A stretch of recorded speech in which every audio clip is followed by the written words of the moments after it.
pense que développer l'économie, ça passe fondamentalement par une réforme de l'État. Et que de développer l'économie avec un État tel qu'il fonctionne à l'heure actuelle, le plus grand nombre de fonctionnaires en Europe, c'est quand même très embêtant. La deuxième chose, c'est que réussir en France est une maladie grave.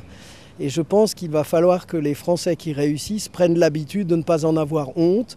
Dans les autres pays, lorsqu'on réussit, on n'est pas jalousé, mais on est admiré. Chez nous, dès que vous réussissez, c'est que par la force des choses, il y a quelque chose d'étrange et ça ne peut pas être normal. Et pourtant, il y a des gens qui, en travaillant, en ayant des idées, réussissent. Je pense qu'il y a effectivement une synergie avec l'Allemagne et avec la Suisse et qu'il est nécessaire de l'utiliser. Je ne partage pas le point de vue quant à l'utilisation de l'allemand et de l'anglais. Je pense qu'effectivement, il faut être trilingue, mais il faut parler l'espagnol et l'anglais.